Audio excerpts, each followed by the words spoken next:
কর্ম এবং ফল। দেখতে গেলে এই সমস্ত ব্রহ্মাণ্ড এই দুইয়ের মাঝেই স্থির হয়ে আছে। মানুষজন কর্ম করেন ভালো ফল লাভের আশায়, আর ভালো ফল লাভের আশায় উনি এটাই ভুলে যান যে উনি যে কর্ম করছেন তা কি করছেন। আমি বলেছিলাম কর্ম করুন ফলের চিন্তা না করে, কিন্তু কি কর্ম করছেন সেই বিষয়ে ভাবাটাও অত্যন্ত আবশ্যক। নয়তো অনেক সময় আমরা এমন কর্ম করে ফেলি যা না চাইতেও বিষে পরিণত হয়। যা হয়েছে দুঃশাসনের সাথে, দুর্যোধনের সাথে, গুরু দ্রোণের সাথে।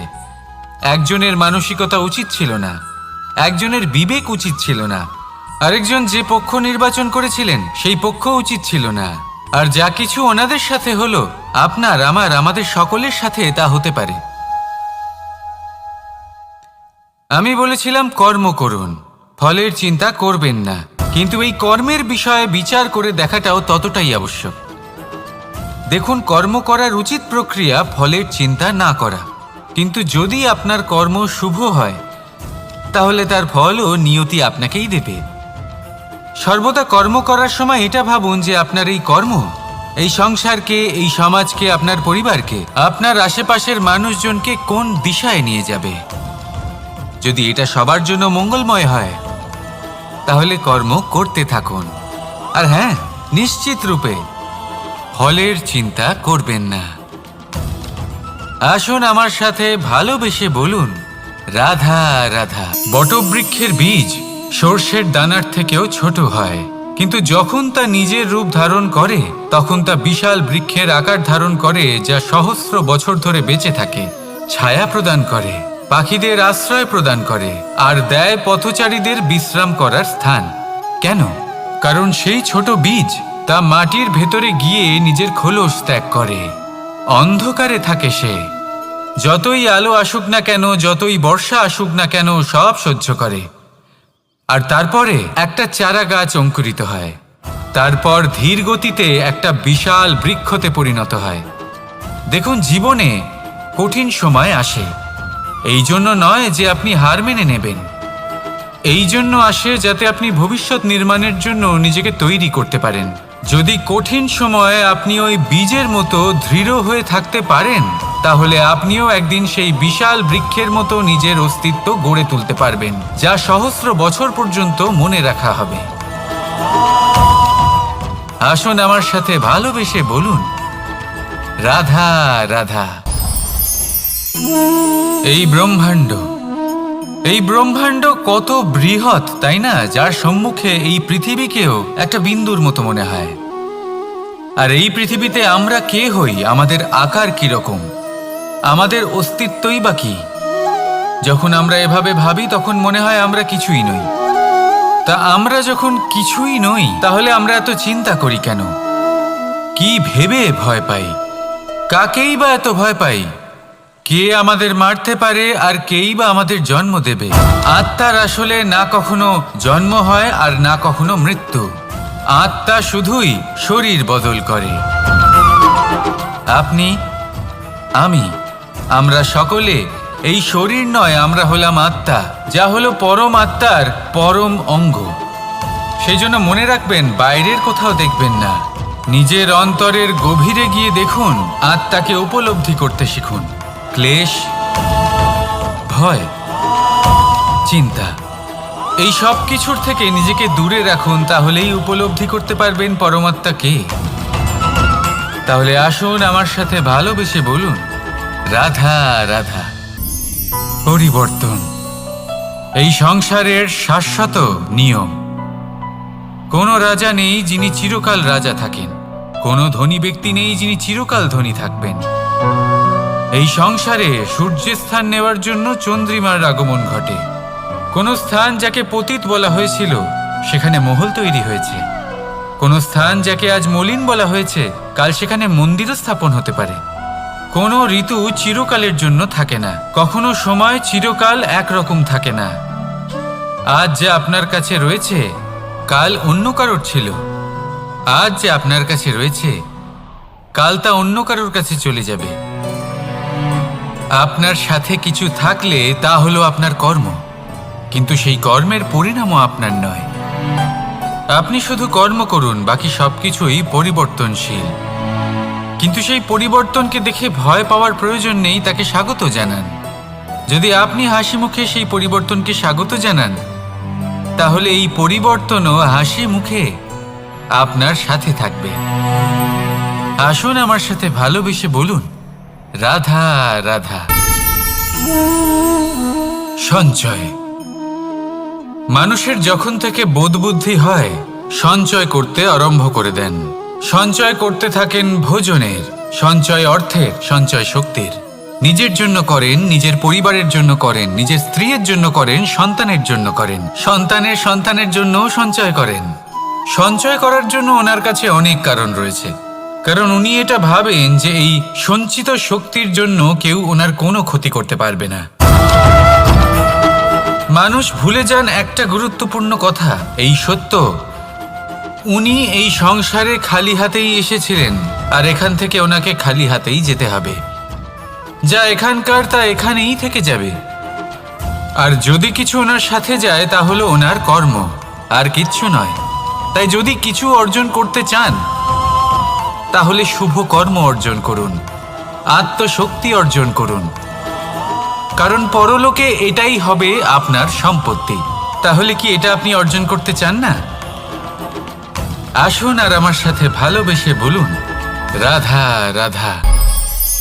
সদিচ্ছা। দেখতে গেলে 3 অক্ষরে তৈরি এই শব্দ, কিন্তু সমস্ত ত্রিলোক তার উপরই আধারিত।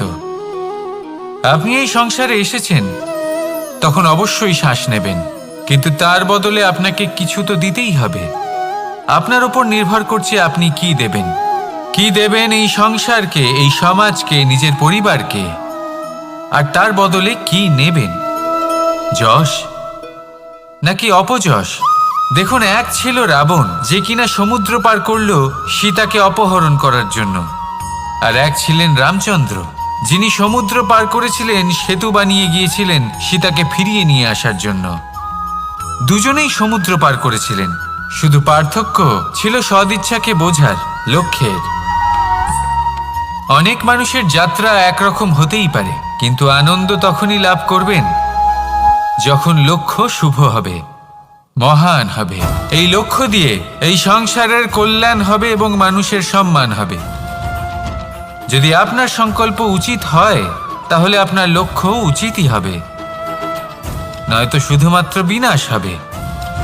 আর উচিত এটাই হবে যে বিনাশের হাত থেকে যেন নিজেকে বাঁচানো যায়, কি বলেন? তাই জীবনে যে লক্ষ্য স্থির করছেন, মনে রাখবেন তা যেন শুভ লক্ষ্য হয়। যদি এরকম হয়, তাহলে আপনার যাত্রা, আপনার জীবন দুটোই শুভময় হবে। আসুন আর আমার সাথে ভালোবেসে বলুন, রাধা রাধা। সুরক্ষা। এই সুরক্ষা আসলে কি? এটা কি কোনো কবচ নাকি কোনো সীমা? এই সুরক্ষা আসলে অন্য কিছু। আমাদের মাতা পিতা, আমাদের প্রিয়জন, আমাদের বন্ধু, এই সমাজ, আমাদের শুভাকাঙ্ক্ষী, আমাদের আত্মীয়, এনারা সবাই আমাদের জীবনে কোনো না কোনোভাবে সুরক্ষা দিয়ে থাকেন, একটা কবচ দিয়ে থাকেন কোনো না কোনো রূপে। কিন্তু দেখতে গেলে আমাদের পরাক্রমের পথে, আমাদের বীরত্বের পথে, আমাদের সাহসের পথে এই সুরক্ষাই সবথেকে বড় বাধা হয়ে দাঁড়ায়। একবার ভেবে দেখুন, যদি আপনি কোনো সুরক্ষাই না পান, বা যদি আপনি এই সুরক্ষা ভেঙে বাইরে আসতে পারেন, তাহলে আপনার বীরত্ব চরম সীমায় পৌঁছে যায়। কেন? কারণ তখন আপনি জানেন যে এই সংসারের সম্মুখীন আমাদের নিজেদেরই হতে হবে। আপনি বুঝে যান যে শত্রুর সম্মুখীন এবার নিজের বলের দ্বারা, নিজের পরাক্রমের দ্বারা, নিজের সাহসের দ্বারা করতে হবে। আর তখন আমাদের মনের মধ্যে এই শক্তি জাগ্রত হয়। এই শক্তি অন্তরেই বসবাস করে। শুধু এটা চিনে নিতে হবে, একে জাগ্রত করতে হবে, আর এটা সুরক্ষা ভেঙে যাওয়ার পরেই সম্ভব হয়। আর যারা নিজের শক্তি সম্পর্কে জানেন, যিনি নিজেই জানেন তিনি কতটা শক্তিশালী, তিনি নিজেই নিজের সুরক্ষা কবচ চিরকালের মতো ভেঙে ফেলে দেন, ঠিক কর্ণের মতো। আর তারপরে দেখুন, আপনার পরাজয় হোক বা বিজয়ী হোক না কেন, সেটাই অনেক বড় হয়, সেটাই প্রশস্ত হয়ে থাকে। সেই জন্য ত্যাগ করুন নিজের ভয়কে, নিজের আশেপাশের এই সুরক্ষা চক্রকে ভেঙে ফেলুন আর সম্মুখীন হন এই সংসারের নিজের শত্রু সম্মুখীন হন। পরাক্রমের এই অঙ্কুর, তা অঙ্কুরিত হওয়ার জন্য বীজের উপরের এই কবচ, এটা ভেঙে যাওয়া অতি আবশ্যক। আসুন আমার সাথে ভালোবেসে বলুন, রাধা রাধা। যখন আমরা হাঁটতে থাকি আর আমাদের পায়ে কাঁটা বিঁধে যায়, তখন মুখ দিয়ে আহ বেরিয়ে আসে, কান্না চলে আসে, আর অনেক সময় অভিশাপও বেরিয়ে আসে। কিন্তু আমরা কি কখনো এটা এইভাবে দেখেছি, এইভাবে ভেবেছি যে আমরা যে পথে চলেছি সেই পথে কাঁটা বিঁধেছে, নাকি আমরা সেই পথ নির্বাচন করেছি যাতে শুধুই কাঁটা রয়েছে? নাকি আমরা এভাবে ভেবে দেখেছি যে এই কাঁটা আমাদের কষ্ট দিতে এসেছে, নাকি এটা আমরাই বিছিয়ে রেখেছিলাম? সাবধান থাকা উচিত ছিল, কারণ কাঁটা বিঁধলে যন্ত্রণা হবে, চিৎকার করে ফেলতে পারি, মুখ থেকে অভিশাপও বেরিয়ে আসতে পারে। কিন্তু এই অভিশাপ শুধুমাত্র আমাদের তরফ থেকে অভিশাপ হয়, সামনের ব্যক্তিটির ওপরও নির্ভর করে। এবার সেই ব্যক্তি যদি এমন হয় যে ফুল আর কাঁটা এই দুই সমানভাবে গ্রহণ করতে পারে, তার কাছে অভিশাপও বরদানে পরিণত হয়। শেষ পর্যন্ত ব্যাপারটা দাঁড়ায় ভাবনা, চিন্তা, দৃষ্টিভঙ্গির ওপর। কারণ আপনার এই ভাবনাই সত্যি হয়ে সামনে আসে। সেই জন্য এই ভাবনা, চিন্তা, মানসিকতাকে গুরুত্ব সহকারে দেখবেন। এই বিবেচনা নিয়ে বিবেচনা করতে শিখুন। আমার কথার অর্থ হলো যে জীবনে যখন এরকম কিছু একটা ঘটবে, তখন ভেবে দেখুন যে এরকম কেন হলো। আপনি কি এমন কোনো কর্ম করেছিলেন যার কর্মফল এটা? এমন কোনো কাজ যা অনুচিত ছিল, অসত্য ছিল, যা অভদ্রতার কারণ ছিল? ভেবে দেখা প্রয়োজন। দেখুন, ইচ্ছে হলো আপনার যে আপনি কি করতে চান, ভাবনা আপনার, সত্য আপনার, জীবন আপনার, সিদ্ধান্ত আপনার। আসুন আর আমার সাথে ভালোবেসে বলুন, রাধা রাধা। সময়, এই সময় আসলে কি? এই সময় একটা সরল রেখা তো কখনোই নয়। সময় হলো একটা চক্র, যেখানে এর আদি সেখানেই হলো এর অন্ত, আর যেখানে তা শেষ হয় সেখান থেকেই তার শুরু হয়। এই সময় একটা অত্যন্ত বিচিত্র চিন্তা, বিচিত্র ভাবনা, একটা বিচিত্র বস্তু যা কেউ বুঝতে পারেন না। এই সময়ের লীলা, এর কোনো প্রমাণ নেই, কোনো জ্ঞান নেই, কোনো পরিমাপ নেই। শুধু এটুকু আমরা জানতে পারি, যেখানে শেষ হবে সেখান থেকে একটা নতুন সূচনাও হবে। যা আজ আপনার কাছে আছে, কাল অন্য কারোর কাছে যাবে, তারপরে তার কাছ থেকেও অন্য কারোর কাছে যাবে, তারপরে তার থেকেও ছিনিয়ে নেওয়া হবে। এই নিয়তির একজনের কাছ থেকে অন্যজনের কাছে আদান প্রদানের এই সময় হলো আপনার সময়। এই সময়ের সদ্ব্যবহার করুন, এই সময়কে বাঁচুন। আপনাকে শুধু এটাই সুনিশ্চিত করতে হবে যে আপনি কোন পক্ষে আছেন। আর সত্যি বলতে কি, আপনার জীবনের পরিণাম নির্ভর করে আপনার নির্বাচনের ওপর। আপনি কোন পক্ষ নির্বাচন করছেন? তাহলে মনে রাখবেন, জীবনে সেই পক্ষই নির্বাচন করবেন যা চয়ন করার পরে আপনি সুখ অনুভব করবেন, আপনি সন্তোষ লাভ করবেন, প্রসন্নতা লাভ করবেন। আর আমি এটাই সুনিশ্চিত করব যে এই পক্ষ যেন শান্তির পক্ষ হয়, এই পক্ষই যেন প্রেমের পক্ষ হয়। তাহলে চিন্তা করবেন না, আর আসুন আমার সাথে ভালোবেসে বলুন, রাধা রাধা। দৃষ্টি আর দৃষ্টিভঙ্গি, এই সমগ্র লীলা হলো এই দুইয়ের। বিচিত্র হতে পারে, কিন্তু এটাই সত্যি। এবার আপনাকে একটা উদাহরণ দিয়ে বোঝাই। অনেক সময় আপনি কোনো ব্যক্তিকে এটা বলতে শুনবেন যে আমি আমার নিজের উপরে গর্ব করি, আমি নিজেকে নিয়ে গর্ব করি, আমি খুব ভালোভাবে আমার মা বাবার সেবা করি, ওনাদের আমি সবসময় সুখী রাখি, ওনাদের আমি একটা বাড়ি দিয়েছি, সকল সুখ সুবিধা দিয়েছি, ওনাদের জীবনে প্রত্যেক জিনিস দিয়েছি আর দেব যা তাদের প্রয়োজন। এবার আমাকে বলুন যে আপনি কে হন। আপনি হলেন সেই বীজ যা আপনার মাতা পিতা রোপণ করেছেন। আপনার মা বাবাই আপনাকে এই সংসারে জন্ম দিয়েছেন।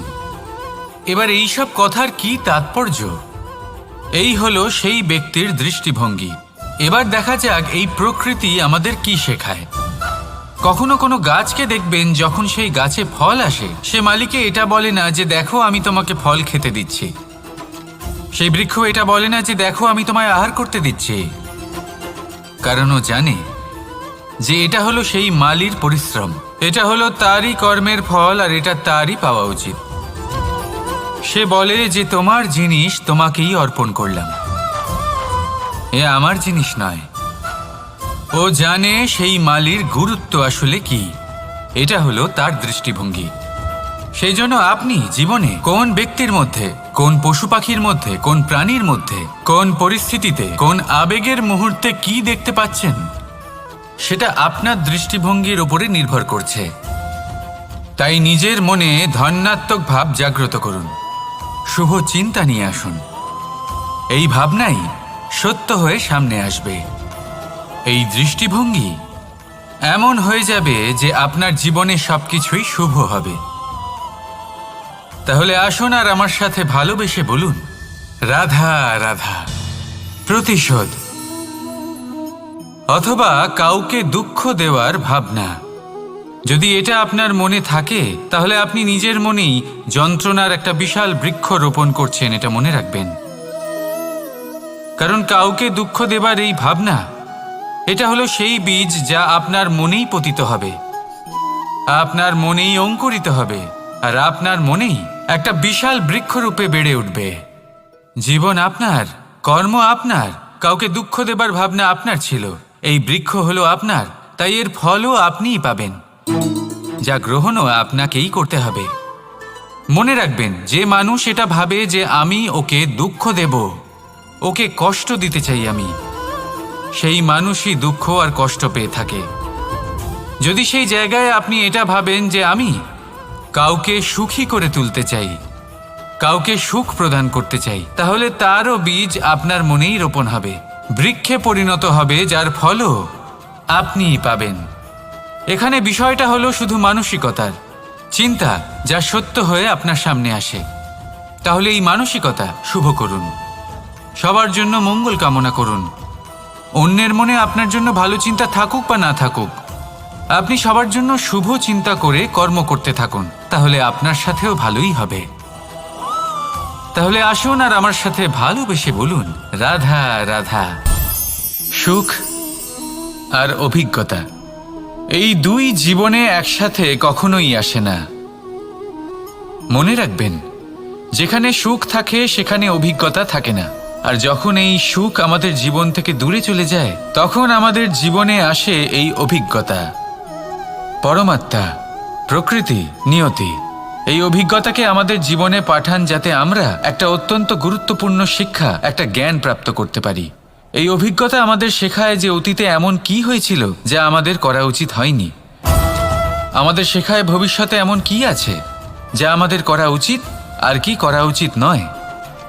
দেখতে গেলে এই অভিজ্ঞতা আমাদের সেই শিক্ষা দেয় যার জন্য আমরা সুখের দিকে উচিতভাবে অগ্রসর হতে পারি।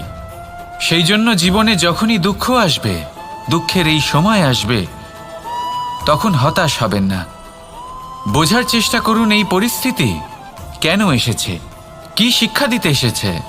যদি আপনি সেই জ্ঞান লাভ করেন, সুখের পথে অগ্রসর হন, তাও উচিত রূপে, তাহলে এই অভিজ্ঞতার উদ্দেশ্য পূরণ হয়ে যায়। তাহলে আসুন আর আমার সাথে ভালোবেসে বলুন, রাধা রাধা। জীবনে শিখরে পৌঁছানোর জন্য মানুষের কি প্রয়োজন হয়ে থাকে? সিঁড়ির। কিন্তু তাও প্রত্যেক মানুষ, প্রত্যেক ব্যক্তি শিখরে পৌঁছতে পারেন না। এর কারণ কি? কারণ একটা হতে পারে যে মানুষ কল্পনা করতে থাকেন কিন্তু সিঁড়ি খুঁজে পান না। কিছু মানুষ খুঁজে নেন কিন্তু তা পেয়ে এতটাই প্রসন্ন হয়ে যান যে তারপর আর কোনো কর্মই করেন না। খুব সোজা ব্যাপার। অনেক মানুষ সিঁড়ি খুঁজে পান না, আর যদি পেয়েও যান তাও যতক্ষণ না তাতে চড়ছেন সেই শিখরে পৌঁছবেন কি করে? যতক্ষণ না আপনি পরিশ্রম করছেন, যতক্ষণ না সেই সিঁড়িতে আপনি চড়ছেন, যতক্ষণ না ক্লান্ত হচ্ছেন, আপনার পায়ে হাঁটুতে ব্যথা না হচ্ছে, ততক্ষণ এই শিখরে পৌঁছানোর সৌভাগ্য লাভ করতে পারবেন না। তাহলে কল্পনার সাথে কর্ম করুন, পরিকল্পনার সাথে পরিশ্রম করুন, সব কিছু পাবেন। আসুন আমার সাথে ভালোবেসে বলুন, রাধা রাধা। সমস্যা, কঠিন সময়, সংকট, বিপদ কার জীবনে নেই? প্রত্যেকের জীবনে আছে।